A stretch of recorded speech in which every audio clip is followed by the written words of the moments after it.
The revolutionary power of rest, transforming setbacks into comebacks. Have you ever felt like you're drowning in your own success? Like you've climbed so high that the air is too thin to breathe? That moment when achievement feels more like a prison than liberation? I recently had the profound privilege of interviewing Lakeesha Dockery, a visionary whose work has transformed how we understand resilience, particularly for Black women entrepreneurs. She isn't just changing conversations, she's changing lives. Through her groundbreaking research and advocacy, Lakeisha has created ripples of transformation across communities that have historically been denied the very thing they need most: the permission to rest. Her insights illuminate a path many of us desperately need but rarely acknowledge: the revolutionary power of rest as a catalyst for our greatest comebacks. What struck me most about Lakeisha's perspective wasn't just her brilliance, but how she's reshaping entire communities by championing something we've been conditioned to resist: the sacred pause. We've all heard that tired phrase: what doesn't kill you makes you stronger. But what if what doesn't kill you just makes you exhausted? What if the real strength isn't in how much you can endure, but in knowing when to stop? This is where our conversation begins. For generations, particularly in Black communities, resilience has been measured by our capacity to withstand, to push through pain, to overcome obstacles, to keep going when everything and everyone says we should quit. We celebrate the hustle, we glorify the grind, we wear our exhaustion like medals of honor. But there's a shadow side to this narrative that we rarely discuss, a cost that remains hidden until it's almost too late. Consider the story of a Black woman academic who achieved what many would consider the pinnacle of success: tenure at an Ivy League university. From the outside, she embodied the American dream. She'd paid off debts, supported her family, and secured a position most would envy.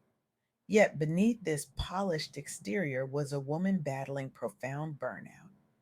The relentless pressure to outpace systemic barriers had left her exhausted, depleted, and perhaps most painfully, ashamed of her exhaustion.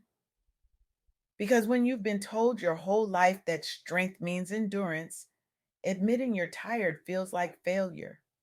Her solution wasn't to push harder, it wasn't to power through. Instead, she made what many would consider a counterintuitive choice.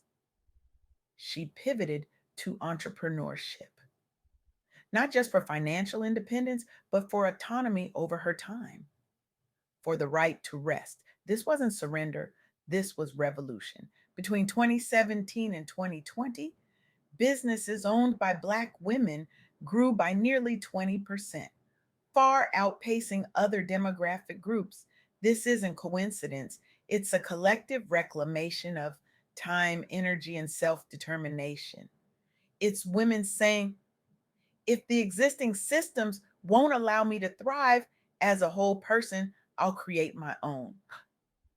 This entrepreneur didn't just achieve financial independence, she modeled a new relationship with work and rest for her entire community. She helped reframe rest not as luxury or laziness, but as reparative justice, a fundamental right that had been systematically denied. And here's what's fascinating: her greatest comeback wasn't despite her burnout, it was because of it. The very thing that threatened to destroy her became the catalyst for her transformation. This is the first lesson Lakeisha Dockery's work illuminates so powerfully. Resilience isn't just about weathering storms, it's about learning to dance in the rain. It's about transforming setbacks into stepping stones toward a more authentic, sustainable life. But individual transformation, while powerful, isn't enough. Systems change requires collective action. This brings me to another remarkable initiative that embodies this principle: the famous Amos Ingredients for Success program. Since 2020, this initiative has awarded $50,000 grants plus mentorship to early stage Black owned businesses annually. What makes this program particularly effective isn't just the funding, though that matters enormously in a landscape where Black entrepreneurs receive less than 1% of venture capital. It's the holistic approach, the educational resources, the networking opportunities, the community of support. Consider Terminal B, a fragrance company that leveraged these resources to expand product lines inspired by global destinations. Before receiving support, the founder was working 3 jobs while trying to build her business. The grant didn't just provide capital, it provided legitimacy, mentorship, and a community that understood her unique challenges. Or take our Korea Adult Day Center, addressing healthcare inequities among seniors with dementia. The founder had been rejected by traditional funders 17 times before finding support through this program. What traditional funders saw as too risky, the famous Amos Initiative recognized as necessary innovation in a community with limited resources. And then there's Money Honey LLC, empowering women with tools for wealth building. The founder started her business after watching her mother struggle financially following a divorce. What began as kitchen table financial literacy workshops has grown into a platform reaching thousands of women. Each of these businesses faced significant barriers: underfunding, limited networks, lack of business education. Yet, with targeted support, they transformed these obstacles into foundations for growth.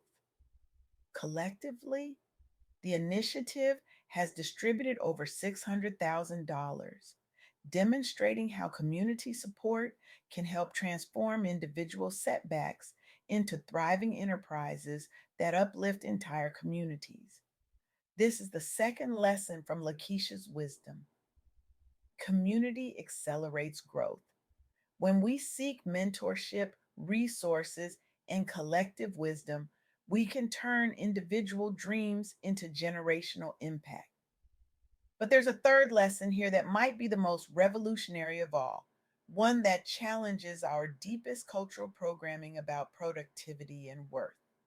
For Black women entrepreneurs, the pressure to be always on is particularly intense. Studies show that 41% report chronic burnout compared to only 27% of their white counterparts. With vacation time scarce due to business pressures, and only 47% of all small business owners taking more than 5 days off yearly, many find themselves trapped in unsustainable cycles of overwork. Yet, even here, innovation emerges from necessity. Black women entrepreneurs have pioneered what some call soft launching summers, implementing micro breaks during busy seasons instead of traditional vacations. These aren't grand gestures, they're practical daily rituals, midday walks, digital detoxes, brief moments of stillness that recharge without requiring complete withdrawal from responsibilities. One entrepreneur described it this way: I realized I didn't need 2 weeks in Bali to rest. I needed 10 minutes of silence every morning. I needed to turn my phone off at dinner. I needed to say no to opportunities that didn't align with my deepest values. These small acts of self preservation have ripple effects: improve mental health, increase creativity, greater productivity, and perhaps most importantly, so modeling self care for teams, families, and communities. This movement emerged organically as ambitious founders realized traditional hustle culture was unsustainable long term. It has driven a cultural conversation about redefining success beyond constant grind, inspiring others nationally through articles, workshops, and social media campaigns focused on wellness first entrepreneurship. This is the third and perhaps most profound lesson from Lakeesha Dockery's insights. Rest isn't just self care, it's an act of resistance. For Black professionals and entrepreneurs, especially, choosing rest in a society that has historically extracted labor without regard for well being is revolutionary. It's not optional, it's foundational to sustainable success. When we combine these three lessons, resilience as transformation, community as acceleration, and rest as revolution, we begin to see a new paradigm emerging, one where setbacks aren't failures, but invitations to evolve, where community isn't just support, but multiplication, where rest isn't weakness, but power. I think about that tenured professor turned entrepreneur. I wonder what would have happened if she'd stayed in academia, pushing through her burnout, sacrificing her health on the altar of achievement. She might have published more papers, won more awards, but at what cost? Instead, she chose a different path.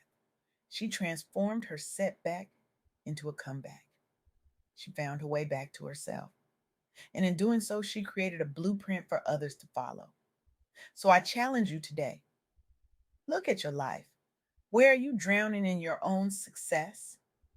Where have you confused exhaustion with excellence?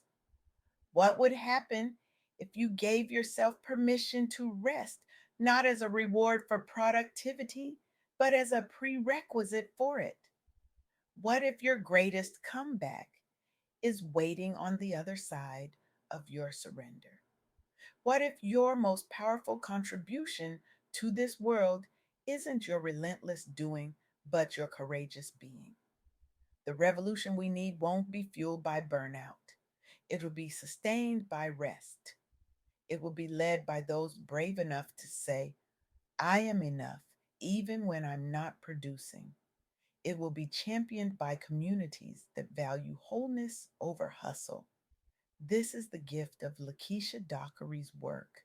She shows us that our greatest power often emerges from our deepest wounds, that our most significant contributions may come not from our relentless pushing forward, but from our courageous stepping back.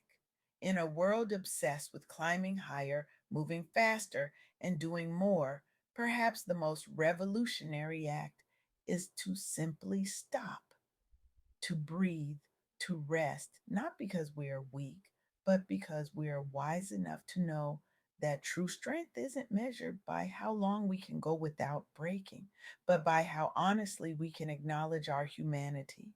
So rest, not when you're done, not when it's convenient, not when you've earned it. Rest because you deserve it. Rest because it's your birthright. Rest because the world needs the fullness of who you are, not the fragments left over after burnout. Your comeback story begins the moment you give yourself permission to pause.